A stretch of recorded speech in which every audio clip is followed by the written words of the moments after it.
gentlemen, welcome to episode 93 of Petey's Awesome Guest Panel. Now, before we meet our huge guest star, and I do mean that quite literally, I want to introduce tonight's co-host. First off, longtime wrestling fan, Christopher Patty.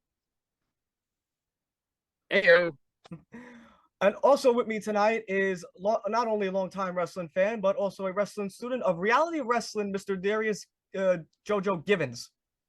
How are you guys? Hello. Good to see you again, my man. Good to see you too, Petey. Now, as I mentioned before that tonight's guest star is an actress of huge proportions, and I do mean that pun intended and literally. She is. Let me tell you a little bit about her before I start. This is a woman who Guinness World Records has deemed the world's tallest actress. In addition to that, the world's tallest female professional wrestler, and she's known for her powerhouse work inside the ring as well as acting. My guest at this time is Isis the Amazon herself, Miss Lindsay Hayward. Lindsay, hello. Thank you for having me. Oh, it's an honor to have you. Now, before we get into the wrestling questions, I have a couple of acting questions to go through first. And the first one's going to be a typical cliche question, and that is, how did you get started, and what was your first big break into acting? Take us there. With acting, my first big break was probably... I'm trying to think. So I'm not sure. It all happened so quickly in a matter of a few years that I'm not sure which came first sometimes. But I do think that the TLC reality show helped boost my career. The Grey's Anatomy though, that's something that I'm okay, so let me restart.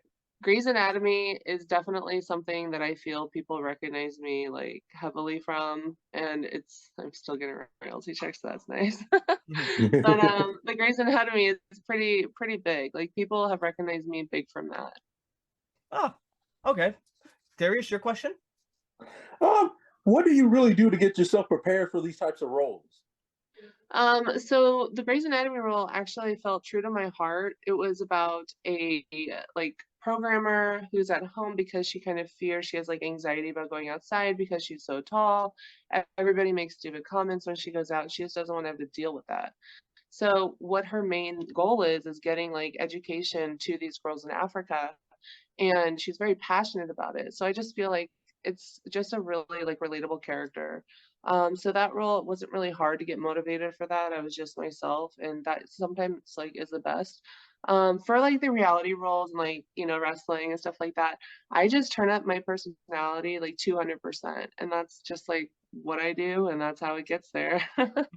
Deliver that energy, what you put out in the universe, you'll get back. So true. Very true.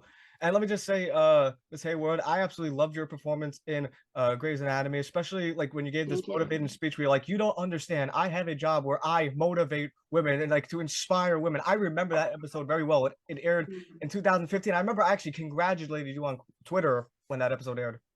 Thank you. Yes. Yeah, unfortunately, I took a hiatus from Twitter, but I do appreciate connecting with you on Instagram. Absolutely, and likewise. And one of the questions I have for you, and this is a question I ask to every single actor and actress that comes on the show, and that is the raw emotion question. Theoretically, let's say that you and I were in a scene together where we had to act, and this scene required us to be in a heated argument. And I would come up to you saying, Miss Hayward, and I would say that because I have so much respect for you. I would say, Miss Hayward, this scene requires us to get into a heated argument. Now, I know this is going to sound very, very weird, but I need you to lambast me and lay into me so hard that you can make me cry. That way, not only we can do good storytelling, but at the same time, make it believable to the audience. If I were to approach you with this method, how would you react and what would you say? So I would want to talk to the director. I would want to make sure that he's okay with that or she's okay with that. I wouldn't want to just take that upon myself. That's a lot of responsibility for me as an actor. I'm willing to work with another person, another actor, no problem. But I just want to make sure that it's what is desired for the whole of the video. Do you know what I mean? Yes, does the director want him to go that route or her to go that route, or you to go that route? Or do they want me to not, because I don't know, there's a lot of stuff that goes into this, nowadays. There's a lot of writing and a lot of stuff that you need to stick to certain characters. You don't want to step out of line. I wouldn't want to just do that and then people think then that I had an ego. Do you know what I mean? Absolutely. It's just very difficult. It's so political. Like, especially, so what I've learned from wrestling is just that just places wherever you are in life, like you have a political ladder. And so you need to know your place and need to know like where to fit. And so I just would go to the director because that's just where I would be at the ladder that I would be at with the role. Do you know what I mean? That's fair. Production. Chris, your question? Yeah. So, working on Grey's Anatomy, what were some of your memories as Jade Bell? Some of the good memories as Jade Bell were during the motivational speech, like where I was really encouraging other women to encourage other women. It took me back to a time when I was in Nigeria touring with a wrestling group, and it was 2012, 2011, somewhere around then. I think it was maybe 2010. Anyway, there were very different times traveling to different parts of the world where women aren't necessarily deemed strong, independent characters. There just aren't any of those roles available worldwide, just as women to be women. You know, how I know women in the United States, how I was raised, how, it's just so different. So it just took me back to a time where it would be like, I would want to go overseas or somewhere, wherever, and just encourage women, just empower women. And that was one of the most memorable times of my part with Grey's Anatomy, because it just brought me back to the point of, like, I come from, like, my mom was a single mom. She was very strong. My family is like just, the breadwinners are women. It just is we have like powerful men, but we also have powerful women. And I come from, like I said, my mom, she's a single mom. And so I'm growing up like with her and my sister. That's just kind of how it was. And so those are the dynamics. And I want to encourage like other women to be able to do that, especially as a single mom myself. Like, I'm not married, do you know what I mean? So it's just, how there's that security, and then you can be trapped by that security, sure, but it's also like without that, you can do that on your own as well. Makes sense to me. And I have to ask you another TV show you're part of, and you're actually one of the main stars of it, if not the star of the show, and that is Right. TLC's My Giant Life. Talk about your experience working on the show. So I loved My Giant Life. We shot a pilot.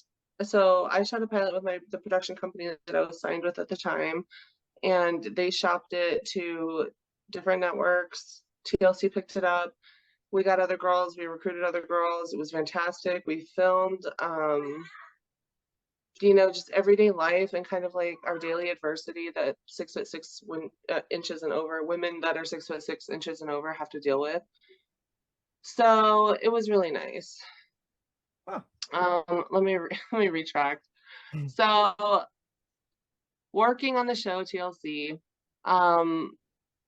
that showcased. So okay, let me just say this. Okay, My Giant Life showcased women that were 6'6" inches and over, and how we overcome daily adversity, just in our everyday lives, like cleaning, like dating, like going to the movies, like bowling. I hate bowling. Fucking sucks, man. Okay, so let me also say about the Jade Bell role, I just remember something else. Sure. Something that was really funny that I wouldn't do, like they kept on telling me to, like the director was like, wake up. And then she's like, try to wake up faster. And so I tried, and I just, the only way I could wake up was that way. I was like, oh my God. Anyway, I never told anyone that. That was funny. But yeah, the bowling thing, that fucking sucks, man. I went bowling for the first time with my son since like I was a teenager. And like it was awful. It was fun, but it was like, bad. It's all the way down there, and you're like, I'm like, who thought of this? Probably someone short. Jesus. I'm sorry you had that experience. I can imagine. I'm not laughing at you. I'm laughing with you. Because what was that?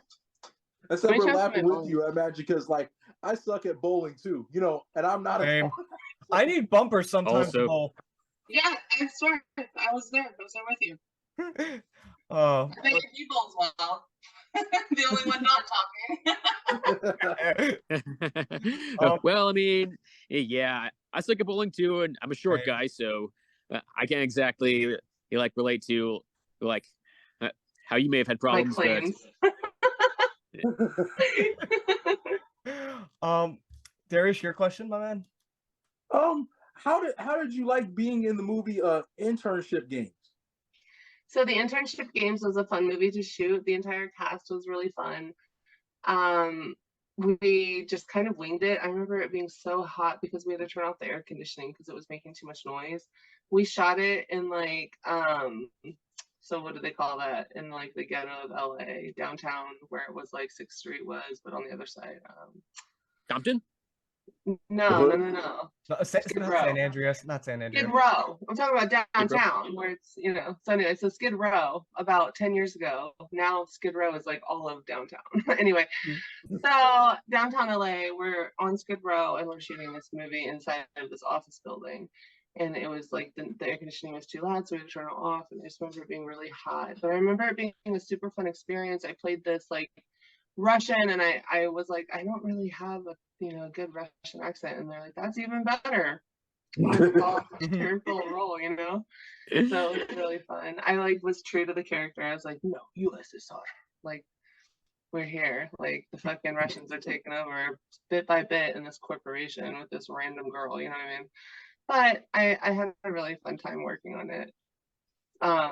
We did this like little video where we all were dancing with random objects and stuff, trying to look like Sugarfly or something. I don't know. Right. Yeah, and I tell you what. Oh yeah, the fucking clock, like Flavor Flav.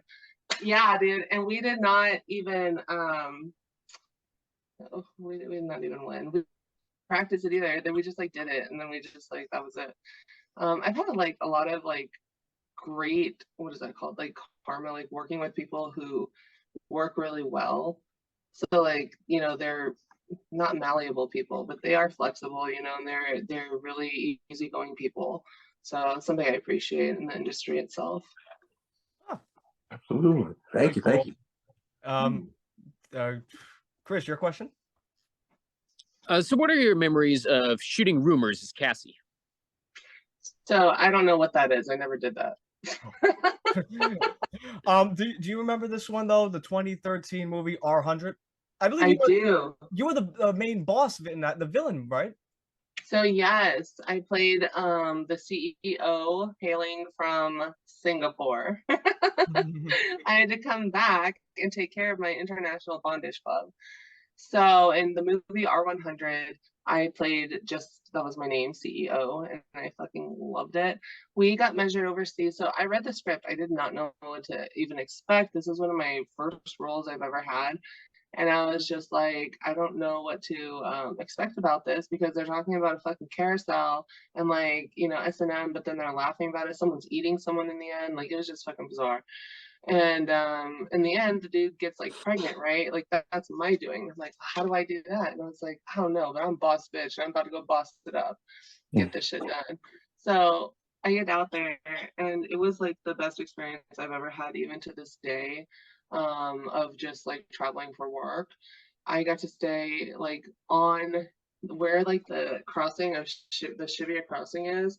I got to stay right here in this nice ass hotel, and I'll never forget the door. It was just a big ass piece of wood that was a revolving door. And I was everywhere. So people you will travel places and people will be too proud to actually speak English. They'll be like, no, my accent's not good enough, or no, I don't know it well enough, or something like that. And you're you're speaking it perfect. What is going on? So I couldn't connect to the fucking Wi-Fi. And so I'm sitting there trying to connect with the Wi-Fi so I can call back home, check on my dogs at the time. And I can't connect. So I'm asking the front desk. I call them and I'm like, hi, da, da, da. And then they're like, he says perfectly, I don't speak any English. And I tell him, I go, well, what do you mean you don't speak any English? You're speaking it now. What's the Wi-Fi? I said, no need to speak English, just Wi-Fi. And he said, I can't speak English. I can't help you. And I was just just taken aback. Anyway, I went downstairs and I got it taken care of. But it was, it was just shocking that people could be that way. That people are no, I don't know it well enough. I'm not gonna speak it. Fuck it.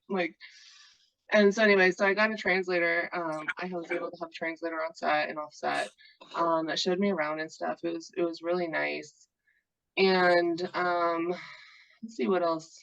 I remember the fucking scene where I had to jump into the water that was like just above my knee.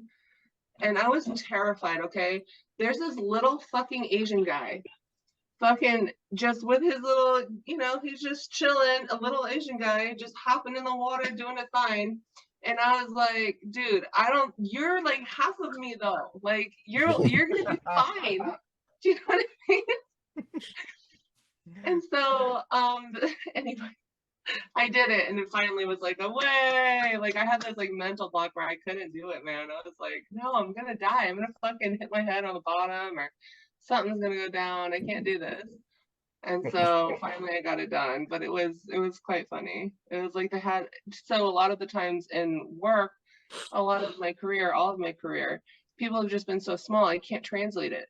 So it's hard for me to translate that to something that I could do, you know. But you know, hey, I support the little people because hell, at least they're trying to get me there, you know what I mean? So I think it's funny though. Because even like driving, I'm like, I know how to drive defensively because like I'm a big person, like you know what I mean? And so just like, I don't know, I just know like my size. Like I've found like now I've been told I've been this height more of my life than I have like any other height. Your question? Yes. How was it filming Have a Nice Flight? So Have a Nice Flight, we only did a couple of scenes where the main character, all it was like the ending, where I was like a security guard and the main character just ran through my knees or my legs. And so I just was like, did a little, you guys can't see it, but it's something like this, right? Digging there after him and between my legs. He's gone, you know? Anyway, so that's what that was. That's it. That's not a big role at all. Yeah. That was Hayward. But the guy was super funny. He was a great comedian. Sorry, I didn't mean to cut you off. No. I'm sorry. I was interrupted. I apologize. Well, the question I had for you, because before I ask my question, you've dabbled in both the hero role, like in Grey's Anatomy as Jade Bell, as well as the CEO in R100. My next question for you, and I think I know the answer to this one: do you prefer playing the hero or the villain? I think I prefer playing the tweener. Like, you know, you can't help but like me because I have some uniqueness, right? Especially if you keep the mystery alive about the character. Or connect that character to someone's like heart, like, you know, like the women thing with Jade Bell role. Like so many people relate with that for some reason. And I love that it resonates with so many people. But I would absolutely love to play the villain. I want to play a serial killer. Like I so would. Don't you think I'd make a good serial killer? You're an excellent villain. Let me just say that. You are an excellent villain. Thank you. I take pride in that. Just joking. I have another question too. If there were the thing about serial killers too is that they look like just about everybody else. So true. I don't know. Would you actually like look like your typical serial killer? I kind of wonder. Since you don't look like everybody else. Well, the thing is that I had this concept when I was really young that I wanted to tape my breasts down and do a bunch of social experiments and then be like, huh, I'm a girl. And then I don't know what happened with that. I guess wrestling. So many other things, right? But I think it's still an interesting concept because you'll have someone going around doing all these killings. They're like, damn, this must be some massive guy. Have you seen the footage? You know, this fucking dude's in a 4XLT. You're not going to suspect a woman. Right? No. And then at the end of it all, lifetime, it's a fucking bitch. It's me. You would never know. But right? You know what, Lindsay? You're the type of like villain. Like if you played the villain, like the person that see you, they'd be shitting your pants. Right? They'd be shitting their pants right now if they saw you. Right. I agree. I concur. The other question I have for you is, if you could appear on any TV, whether it's a live action or cartoon, what would it be? Oh my gosh. There's so many. Oh my gosh. This is hard because, you know, everybody would choose Simpsons or like Family Guy, but I might go retro and just choose Rugrats. or maybe Powder Puff Girls. I know, I'm stupid. No. As a longtime Powerpuff Girl fan, I can actually sympathize with that answer. Oh no, I would love that. Like fight Mojo Jojo and like Yeah. Right. Like, Yeah, I'd like to see that. Like, I love it. I love that show when I was little. And I'm sorry. Oh no, go ahead. No, because like you ever heard of the show Celebrity Deathmatch? It was from MTV. Like it was back in the day. It was claymation. I don't. Oh yeah. I could definitely see them like if they had you on the show and you see Mills Lane and then you're in one corner and then your opponent's in the other one and you're up there like Mills Lane's looking up to you and saying, "Okay, I want a good clean fight. Let's get it on." Right, that would be fun. That would be funny too. And then I just like break the guy in half over my knee. Sorry, that's where my mind goes. Me personally, I always wanted to be in Johnny Bravo. If I could. Oh my God, Johnny Bravo was awesome, wasn't it? Oh, that was. Yes, it was. Did you see it, by the way? I'm probably in the minority here, but I also was a bit of a fan of Cow and Chicken. Me too. And yes, Cow and Chicken was great. Yeah. I love Dexter's Laboratory. Oh my God, yeah, Dexter's Lab is also a great one. And Courage the Cowardly Dog. Yes. Oh yes. Stupid dog, you made me look bad. Right. Oh, is that it? That's face. Now, another question I had was, you have any advice for any inspiring actors and actresses out there? For any actors and actresses out there, the work is not just going to come to you. You got to go get it. When I got to LA, I created little postcards. I sent it to every single agent that I could think of. I got myself a decent address with a popular zip code and also like street name. You have to be smart about things. These are moving parts and you have to be a part of those moving parts. And if you don't put any moving parts into motion, you're not going to get anywhere. So just be aware. Go to all the classes, never think you know too much. Always be a student, always learn and always give. Always be that gift, that person that's going to give in acting. Like you give the energy, give it, you know. And never feel like too self-conscious. We all fuck up. We all do. Beautifully said. And now we're going to move on to the wrestling questions. And Darius, I'm going to let you have the honor of asking the first question. I was asked a simple question. Were you a fan of wrestling when you were growing up, or did it kind of? I was a big fan of wrestling growing up. I loved China, that whole era with Triple H. Personally, now I think of it a little differently, but at that time it was really encouraging for me, growing up being so tall, to have that kind of character to kind of inspire me. Oh, China, she inspired so many people. Even me as a guy, I thought it was amazing that she was in there with the dudes, like with Triple H and like Rock and them, you know? Yeah, right, you know. May she rest in peace. Yes. Mm-hmm. And my first question for wrestling would be, when did you get your first break into the wrestling business, and how did you get started? So how I got started with wrestling was I was a trade show host or model, whatever you want to call them. I was working a trade show in Miami, and there was a wrestling ring in the middle of the floor, and I was like, oh, I could probably get a lot of attention if I went in there. So I went in the middle of the ring, and I had like these heels on, and I was just like passing out my business cards and shit. And this guy came up, he's like, what? Oh, sorry. That was just... So this guy came up to me and he was like, do you know what this is? And I was like, no, I thought it was just like, you know, they're like in between shows kind of deal. And it wasn't like, you do know what I mean? How when you go to trade shows, sometimes they have like shows at the show. So I thought it was like intermittent. And it wasn't. It turned out it was a wrestling ring, and they were about to perform. But it was, so in a way it was, yes, it was, but it was just like not my to be on it. Do you know what I mean?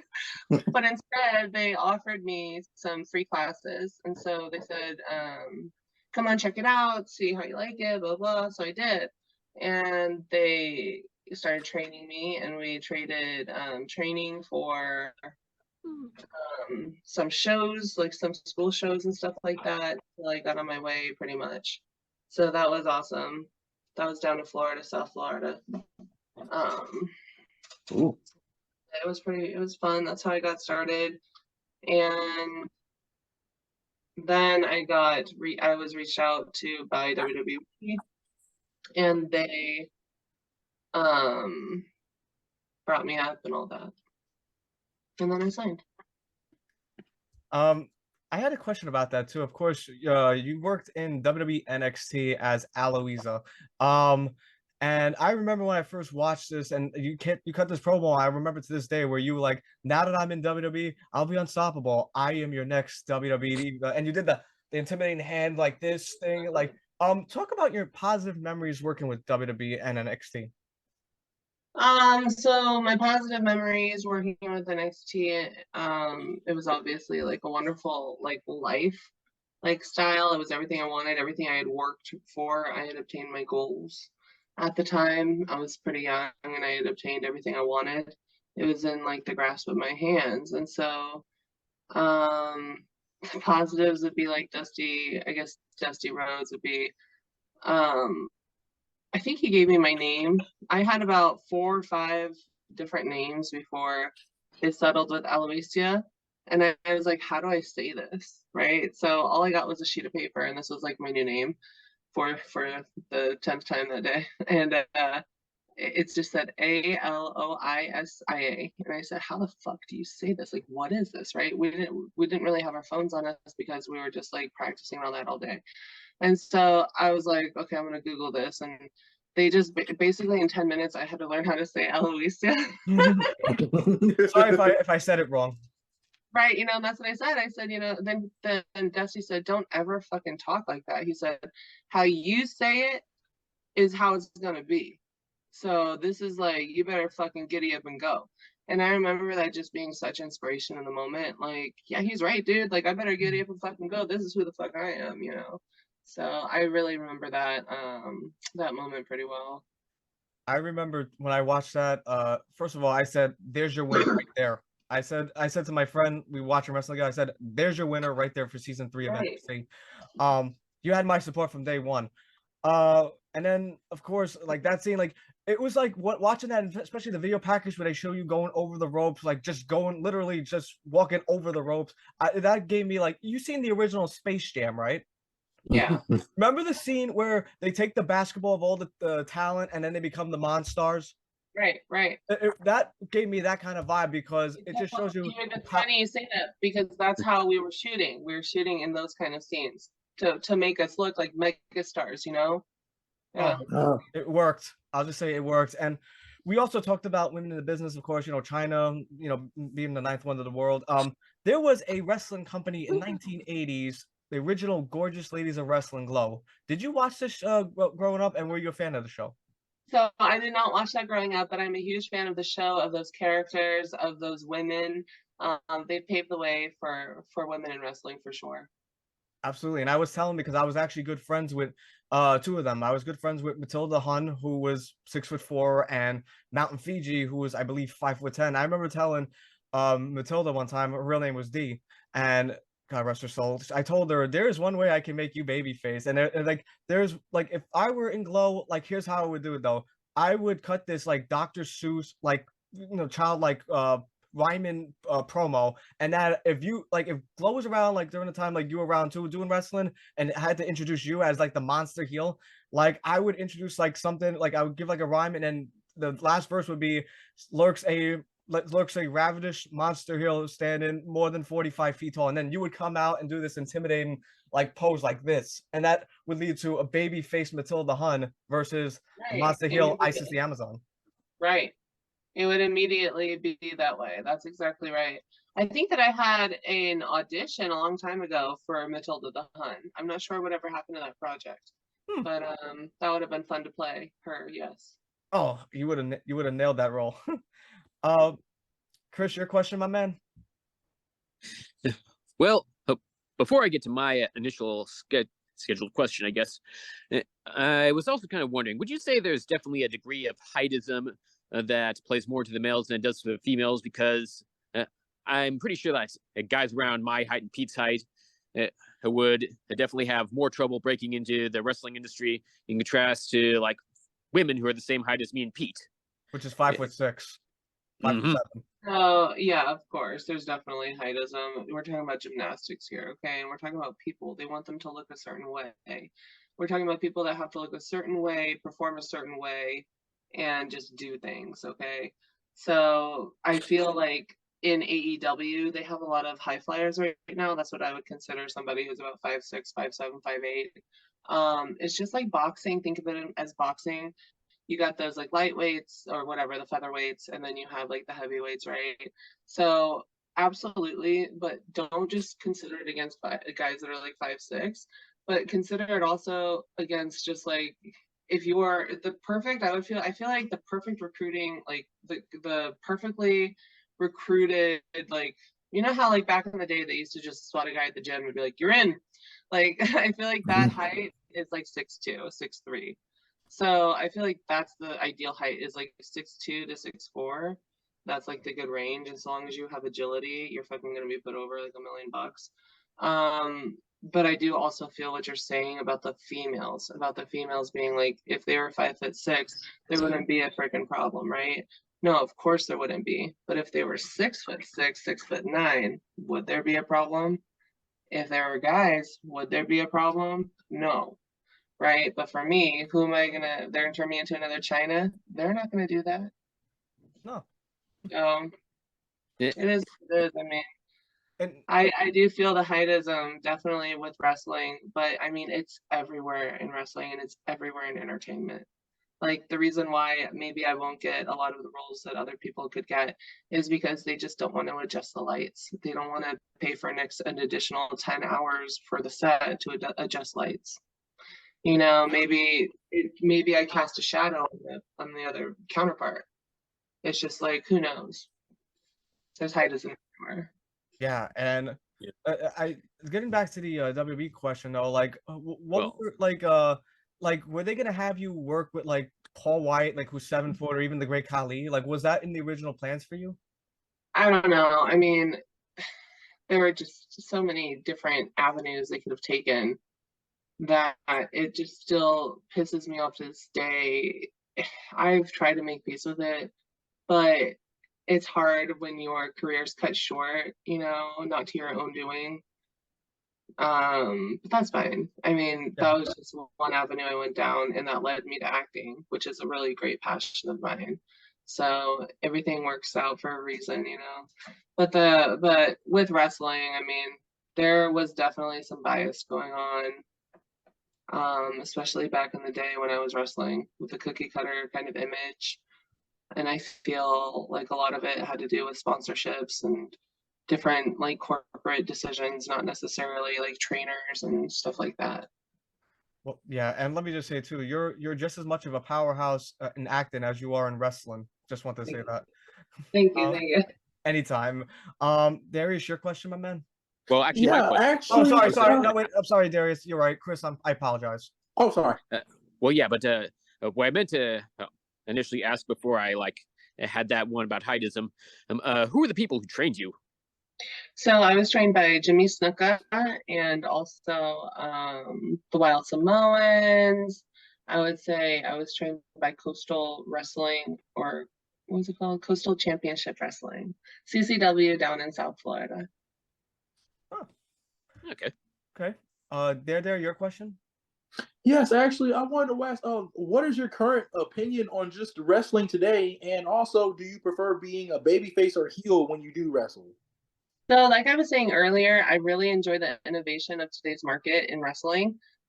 People are allowed to just kind of come up with their own characters and go to a different organization if they're not satisfied with a particular like contract, or maybe they're not satisfied with how they're being treated, blah blah blah.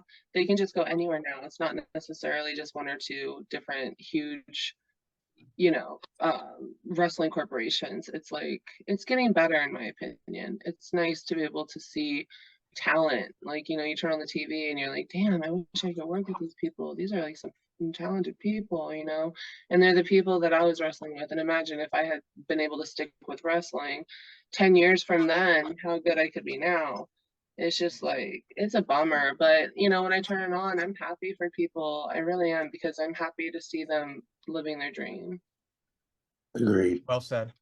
And I had a question too, in regards to like wrestling booking and like programs and matches and stuff. Like, and this could apply to Darius, who actually is a wrestler in training, Chris, or even myself though. Like, if you were in a wrestling angle or program with someone, and they discuss like the matches and they discuss the promos, like, and they come up to you and say, Lindsay, I have no problem making you look like $1 million bucks and putting you over, and I'll lose. I don't care.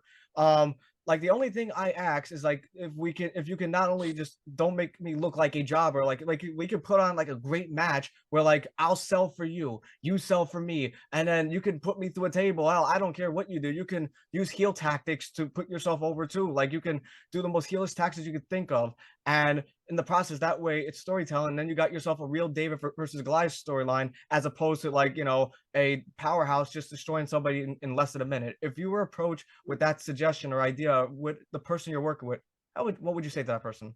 I mean, we have matches like that. I'm like, sure, let's learn. Like Tracy Taylor, she was one of those people. I love her, man. I learned so much from her. Tracy Taylor, she's a little Hawaiian delight. She is amazing, and she taught me a lot. She's about like 5'6", 5'7", 5'8" maybe, but she's like, amazing. She's so talented, and we have matches like that all the time. I also know that a lot of the promoters wanted the squash match, so they gave me like mostly people who weren't that that were just starting out or something. So it was considered not necessarily a jobber move, but it was more like a, hey, pay your dues. In wrestling, there's a lot of, hey, pay your dues. Like, I'm a veteran, and people like kind of walk around with a stick up their ass about it. And then you have the people that, you're like, oh shit, they're a veteran. I got to go ask them some questions because I know, they know the answers. They're good, but they're not egotistic, and they're not like, going to give you like a hard time about wanting, do you know what I mean? Yeah. But how would you feel like if someone would add to like some realism to like, like in the promos, like if you're cutting a promo and like theoretically, let's just say you and I, for example, like you're the heel, I'm the baby face, and you cut like this scathing promo on me saying, you know what, I will destroy you faster than your podcasting career, both physically and verbally. And what is the name of your podcast anyway? Petey's Awful Suck Panel. Like, use real world elements, or even say like you couldn't even make the lines at Disney World, like that sort of thing. Like, use real world elements to actually. Right, of course, that's hilarious, yeah. It just goes to show you that I have no problem making fun of myself. Right. But yeah, like, would you agree with adding like that type of realism into like using real life elements into like a kayfabe storyline? Yeah, but you don't ever use people's kids. I mean, that's always not kids. No, absolutely not. Right. We don't mention the kids in the but yeah, I would definitely, I would never be like, yeah, your fucking offspring fucking sucks, man. If I could look at that redheaded stepchild, you know what I mean? I would never say that. Except for if it were planned. Absolutely. And that was something with R100. They kept on wanting me to call them a GAP, like a Jap, and I just couldn't get there. I was like, dude, that's too, I don't think I could do that. You know what I mean? That's not me. Yeah, it's a little too much. That's extreme. Dare, your question? I was wondering if you ever had any interactions with Vince McMahon by any chance. So only few, nothing crazy, no. Okay. What were they like? Man of simple words and great expression. Did he say, "Oh, go out there, pal. Go out there, pal"? No, he did not. We made eye contact, and then someone else came up, and he took him away. So I was like, hey, what's going on? Oh, okay. But a few times. No, I mean, we only got to speak like very, very, very short. And I feel like Vince McMahon is a man that, like, if you get to spend quality time with this man, then like you're in. You know what I mean? Like, you're gonna be a millionaire. Yeah, because he's pretty busy, pretty damn busy. That's right. He is very busy, and he has a lot to manage. So, but I think it's I remember like hearing, I think from a Jim Cornette podcast, that Bray Wyatt described him, I think, as being like the wizard in the tower. Maybe it was Chris Jericho who said that he was like the wizard in the mountain or something like that. Because you always had to like know how to speak to him in a certain way to be able to like get what you were after or something like that. That makes a lot of sense, because Chris Jericho, look at how little he is, and he's done well. He's what, 6'1", but like you said, in wrestling, he's little. With the pumps and the boots, I'm about to bring him down my side. Yes. I tell you what, Chris Jericho is one of my favorite, ultimate favorite of all time. He was I always love Chris Jericho. Me too. So Yeah. Say what you want charismatic. about the guy, he can cut pretty good promos. Oh, he's charismatic. Yeah. So when I was like learning wrestling, I studied a lot of Kane, Chris Jericho, a lot of China, you know, a lot of different stuff like that. Who else? The Undertaker. I just tried to study all the big guys like Big Show that had a lot of agility. Chris, your next question? Yes. So, what are your memories of working with Vicky Guerrero? My memories of working with Vicky Guerrero are that, I mean, we didn't really get to shoot anything, so it wasn't like we got to work together that often. Oh, No. I see. And I gotta ask this one too, Lindsay. Like, of course you worked with TNA, and I want to get not only your memories of working with TNA in 2011, but there was speculation that you were actually going to be partners with Kurt Angle in his match. Ironically, it went to China. Ironically, we just talked about. Did you hear about these rumors, and were they true? Did I hear about them? I lived them. I was in the makeup chair when she waltzed in the door. I was Okay, that's 110%. It was fucked up. Anyway. It should have went to you. With all due respect to China, it should have went to you. All due respect to China, she signed with Vivid that night. I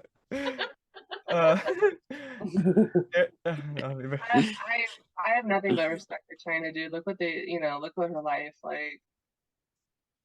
But anyway, it was like my childhood hero. Right. They called it a ninth wonder world for a reason. And you know what? It was funny because it's not even that. It's like it was a pay-per-view. It would have been a really nice introduction for me. I would have worked really hard. I mean, I don't know. It was a long time ago. I put that stuff to rest. But I tell you what, it was hard going through like being like chewed up and like spat out like I was nothing to that industry when I like applied so much hard work and blood and effort. It's like, and injuries and all that. But you learn, and all this has helped me throughout life. As long as and look what we got. Babbling. Look what you got out of it, though. You got an amazing acting career too out of this. Yeah. It's also not the first pro wrestler who's been chewed up and spit back out by the pro wrestling industry, and you're probably not going to be last. So, it is what it is. Right. That's unfortunate, but that's how it is, man, and that's why it's so desirable. It's like, who gets to, who gets to be the best of the best? It's because it's so much that's out of your hands. That's right, and it's highly, highly political, but it is what it is. Yep. Lindsay, we got a couple more questions before we wrap up. Darius, you have your final question?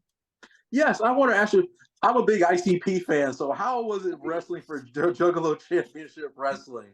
Oh my gosh, so wrestling for ICP, going to the gatherings in itself, the first time that I went there, it was pitch fucking black. We're in the middle of fucking nowhere, and we're being like, everybody else is chill, and I'm the only one that's like, what's going on? There's fucking cornfields and shit. Okay, we're being let out to the middle of nowhere. No like signal on the phone. Nothing. Like 2 o'clock in the morning. Okay, maybe it was like 5 in the morning. I don't know. There's like when you go to like those gatherings, there's no sense of time. I get there. Okay, and does anybody? Okay, so I get there, and like the worst part about the show, like the gathering, is that people throw stuff into the ring and you'll slip and you'll slide and it's very dangerous. So then they want me to do these power moves and I'm like, bro, this all fucking slick in here. I can't do that. So it's really nice that they allow you to like just work with your partner the best you can. Because sometimes there'll be like 20,000 people out there just throwing shit into the ring. But whenever I went on, they didn't throw anything. So I was like, oh, this is nice. Maybe they like me. I don't know. I know they pegged the Tila Tequila. Made her mad. She like went on a rant about it. I was like, man, you probably did something to upset them. Like they never. And I was like, well, maybe they. I don't know. They're a rowdy crowd. But I mean, And what Darius was also telling me about pro wrestling earlier too is that a lot of what goes into wrestling goes into using your feet, and yeah, it probably would have just been like that much harder if you couldn't really use your feet because of all the like lack of friction, as it were. Yeah. Right. So that's exactly right. It's like boxing. You need to be able to launch yourself and all this stuff and move quickly from side to side, and it's all that plyometric work. But yeah, that's the agility I'm talking about. And when you take out the agility, you got nothing in wrestling. Yeah. True. And Chris, before you. And I remember the gathering also. There's so many like tents of just like people are like, you want to go get pills? I'm like, no. Are you sure? Okay, you want to go get some? You want to go see the strippers? I'm like, all right. No, I was like, no. Like a tent for everything. Oh, the Juggalos, they party hard, man. Everything Oh, yes, they do. Yes, it's a lot of fun, yeah. Chris, before you ask your question, I do want to ask Lindsay, where did talk about the origins and the creation of your name, Isis the Amazon? Where'd that come from? No, Isis the Amazon actually is something I created myself and then trademarked. I looked up, I was like 19. I was like looking up a bunch of like, I was like strong women in the past. And I was like, man, I don't want to do something cliche. And then I was like, well, what's this Isis character? And I was like, oh, she's like a goddess. She's like the only goddess to ever be considered more powerful than male and female gods and goddesses of all. You know, she's like the mother of all. She's like the fertility and all that goddess. And so I was like, I would like to be her, but in the Amazon form. You know, you ordered an Amazon, here I am. And so I kind of wanted that in my name so people could understand what I am, what the packages that they're receiving, which is also why I got my Guinness World Record, was so people wouldn't call me a liar about my height, which they still do, which is ridiculous. But it's like, okay, I have the award now, so here it is. Anyway, so especially in acting, people would be like, no, you're lying. And then I'd show up and it's me, you know, and they'd be like, oh, you're too tall for this part. No, they never said that to me. You're fine. I've been specifically told that, but I have my speculations. Chris, your question, my man.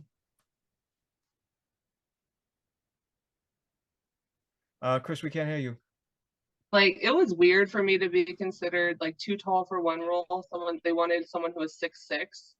I get that a lot. Like, a lot of people want like 6'6", 6'5", and I'll get like the cutoff. I'm like, dang it, just too tall, just a couple inches. I can squat. I can do this.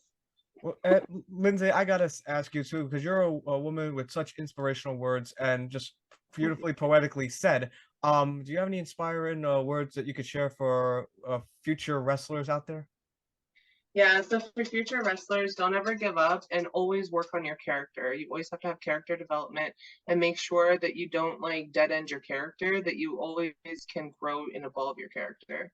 That's something I wish that I knew and that I worked harder on to begin with. What was my character? You can have as much personality as you want, but if you don't contain that and put that energy toward, you know, like something that's presentable, you're not going to get far. And then always make sure that you're submitting your tapes. I don't care, like, if it's terrible, you know, like, what is that called? Resolution, or if you just, maybe you suck that match, like, make sure you're always sending your highlights to fucking WWE or AEW, wherever you want to go. That's just something that I would highly recommend that you do. Okay. Well said. I appreciate that. Yeah, and growing up, were you a Disney fan? And if so, what was your favorite Disney movie, and who was your favorite villain? Okay, so growing up, I think that I've had a few different Disney films. I'm not sure, is Fox and the Hound Disney?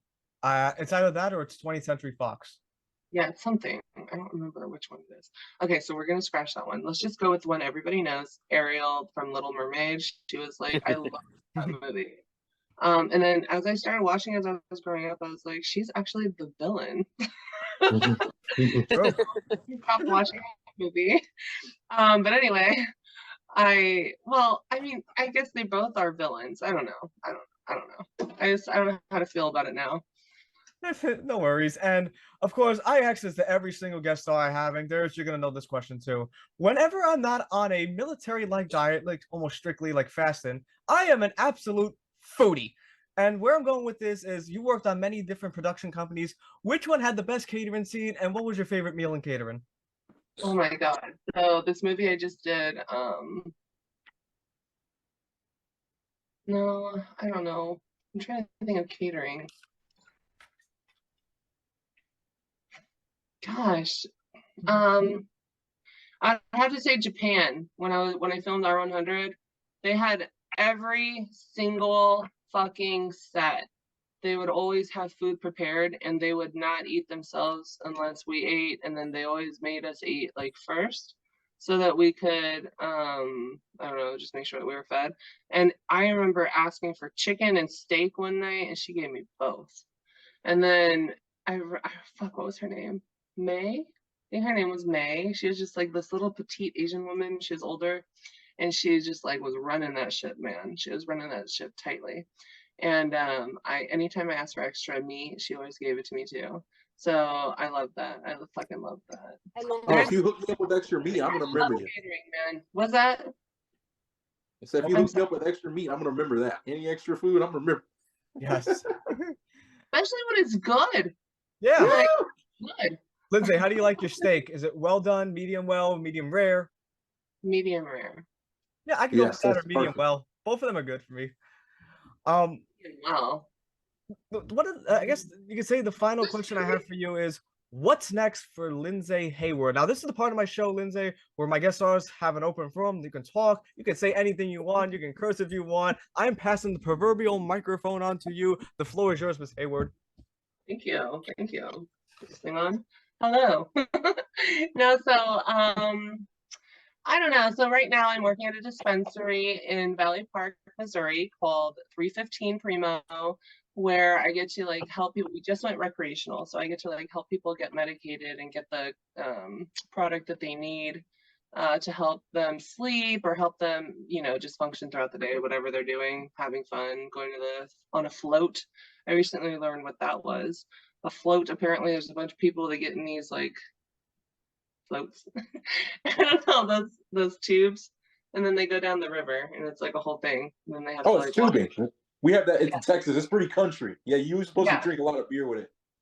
Yeah, that's exactly what it is. That's right. So where I come from, I've only heard it as tubing, but we do it in lakes. You know, like I'm from Northern California though. Different kind of river. We have the San Joaquin River, but we typically would go to the lakes because there's so many little lakes around. Just to fuck around with the jet skis and stuff.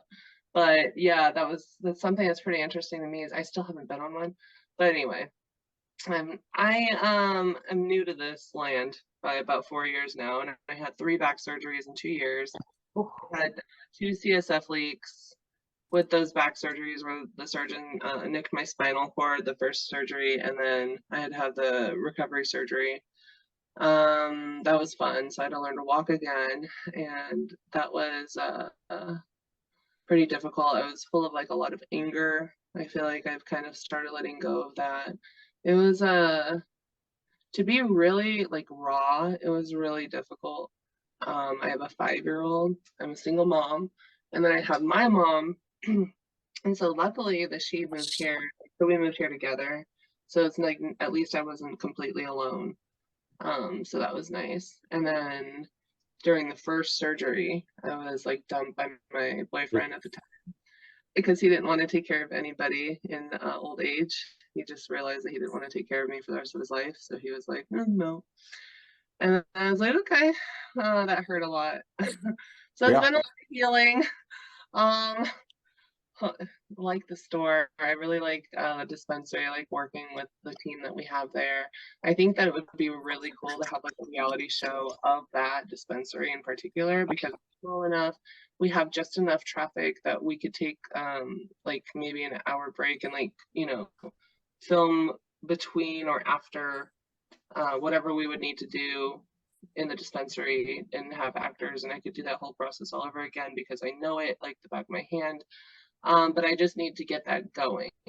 And so I just think, like, you know, my current boyfriend is like, no, it's a shit idea. And I'm like, I think it's a wonderful idea to like shoot a reality show about the dispensary. You know, we could create backstories for all these people that are based on their true lives and just do what reality TV does. You know, I think it would be fun. But I mean, a lot of people are doubting me. The last time that they did that, we created My Giant Life. So Great show. I want people to remember that. No, but yeah, that's pretty much it. I mean, I'm just looking to kind of host my own show, take care of my son, get back into the workforce, and get my body strengthened, like stability training, because I have to be able to move. So the work that I did was like mocap work, which is like motion capture. So I have to be able to balance. I have to be able to move like I used to be able to move, and I just don't feel like that's gonna happen, and that's hard to deal with.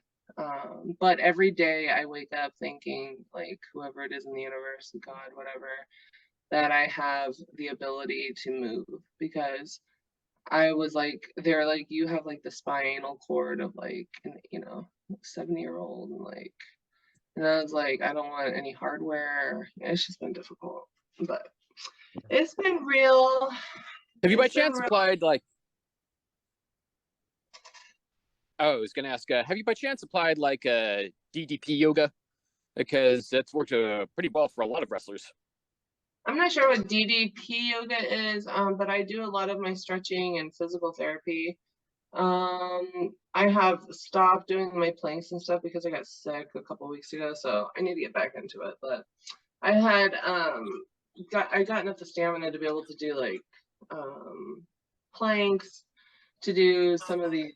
So one of my really close friends is an old school bodybuilder, and his name is Ken Thiessen. He actually wrote a book. He and his wife and his daughter wrote a book about Gracie, which is a bird that would come and visit them, especially his wife when she was going through chemo, and like kind of helped inspire her to beat chemo and overcome cancer.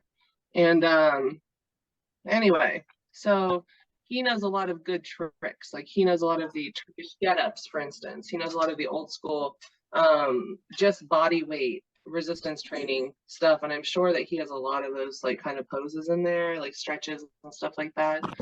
But I should look that up. It's called DDP yoga. Yeah. I'll look that up. For Diamond Dal's page. Right, isn't that, I was about to say, is that his? Yep. That's very same Diamond Dal's page, who is in WCW and got nerfed by WWE. Mm-hmm. Wow. Okay. Let me, Lindsay, let me just say before we conclude that, like, first of all, I gotta say that just it's such an, like, first of all, thank you so much for an amazing interview, though. It was such an honor having you on. It's actually an honor to befriend you after being a fan of your work for nearly 10 years. Like, I studied your work, both wrestling and acting, for a very long time. With that, I mean, every performance, and this is what I find very inspiring about you, not just the, you know, how you came off like tonight on tonight's show, which, by the way, come off very poetic, very inspirational, and it's just how you deliver like your lines, and like even like as a wrestler, like, but when you're playing, like, for example, like Grey's Anatomy, you come off like a real life inspiration, like, you know, it's just, you pour your heart, like, people could feel that, like, you make people feel, you made me feel, you made Darius feel, you made Chris feel, like, where you pour your heart and soul into something you're so passionate about. Thank you. It's the ADHD in me. No, I'm just joking. And of course, you know, you have this incredible gift where you can like where you can make a 30-something-year-old fan and make him feel like a little kid just by watching, just seeing how you pour your heart and soul into something. And that's very hard for someone to do. Like, you're a rare gem, in other words. Thank you. That is a huge compliment. I really appreciate that. I appreciate you like coming on the show. It's just, again, it's such an honor having you on and just being like befriending you because of how long I studied your career. And I'm definitely going to send you a copy of this interview like as soon as I'm done with it, immediately. I promise you that. And one last thing I got to say before we conclude, and that is we talked about shows like that you could have been like on potentially. I could definitely see you on the original Mighty Morphin Power Rangers. That's just my opinion. Yeah, that was my go-to, but then I was like, no. And then I went to The Simpsons, and I was like, no. And then I went to sometimes I should just go with my gut. Like that would have been so much more fun. I fucking loved them when I was growing up. Like Kimberly was my fucking bitch, yo. Yeah. And I will say too, Lindsay, that and I don't know, like Darius and Chris will actually agree with me on this one, but you are a true legend. Absolutely. You are a legend. And like I said, like it's very cool to have you on. And one last thing before we conclude, and I feel like you deserve this, and I've been waiting a long time to do this for you, and that is thank you, Lindsay. Thank you, Lindsay. Thank you, guys. Thank you, Lindsay. Thank you so much for an amazing interview. You have an awesome night, and I promise, after I'm done editing this, which will be later tonight, you will get a copy of this interview. I promise you that. Okay. All right, take care, everyone, and have a great night. Thank you. Goodbye. Thank you. Bye. Good night.